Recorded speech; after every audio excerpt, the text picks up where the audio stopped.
Hello everyone, কেমন আছো সবাই? তো আজকে আমি তোমাদের সাথে শেয়ার করব একটা ভাড়া ঘর কিভাবে নিজের মনের মতো করে আমি সাজিয়ে তুললাম। তো সমস্তটাই তোমাদের সাথে শেয়ার করব, কিন্তু প্রথম থেকে একদম। তো এটি হলো একটা ভাড়া ঘর। আমরা মাস কয়েক ধরে ভাড়া ঘরেই থাকছি।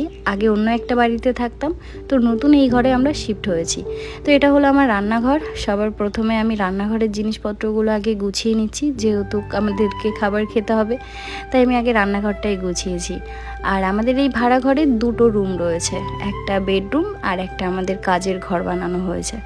তো আমার এবার একটু কষ্ট কমই হয়েছে, যেহেতু রন নিজের কম্পিউটার ঘরটাকে নিজের মনের মতো করে সাজিয়ে নিয়েছিল, আর আমি আমার বেডরুমটাকে। তো এই যে পেটি পেটি মালগুলো তোমরা দেখতে পাচ্ছ, এগুলো দিয়েই রনের কম্পিউটার সেটআপটা তৈরি করবে, যেহেতু এই মুহূর্তে আমাদের কাছে সেরকম কোনো কিছুই নেই। এদিকে আবার এই পেটিগুলোকে এভাবে দেখতে একদমই ভালো লাগছে না, তাই লুকটাকে একটু চেঞ্জ করার জন্য রন একটা ভালো আইডিয়া আমাকে জানালো যে black and white art paper দিয়ে এই বক্সগুলোকে ও ভরাট করবে। প্রথমে আমি তো ভাবছিলাম কেমন দেখতে লাগবে, তো এই কম্পিউটার ঘরের দায়িত্ব যেহেতু আমার ছিল না, তাই সারা রাত ধরে রন এই কম্পিউটার ঘরটাকে সুন্দর করে সাজিয়েছে মনের মতো করে। আর এদিকে আমি আমার রুমটা পরিষ্কার করে নিচ্ছিলাম। আর সারা রাত ধরে আমাদের এই ঘর গোছানোর কাজ চলছিল। রনের রুমটা রন সাজিয়ে নিচ্ছিল, আমার রুমটা আমি। তো পরবর্তীতে আমার আর ভিডিও করা হয়ে ওঠেনি। একদিন পরে আমি এই ভিডিওটা করেছিলাম, তো সেখানেই এই কম্পিউটার ঘরটা দেখা যাচ্ছে বা কম্পিউটার টেবিলটা দেখা যাচ্ছে, যেটা অনেক সুন্দর লাগছিল। আমি তো দেখে জাস্ট অবাক হয়ে গেছিলাম, এত সুন্দর করে একটা কম্পিউটার সেটআপ তৈরি করেছিল রন। আর এটা হচ্ছে আমার বেডরুম।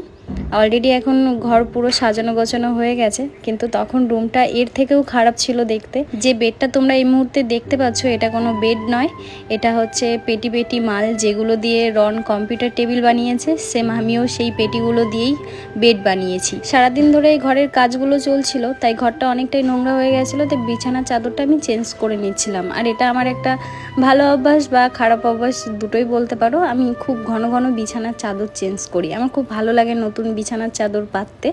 তো তাড়াতাড়ি করে বিছানার চাদরটা পেতে নিলাম।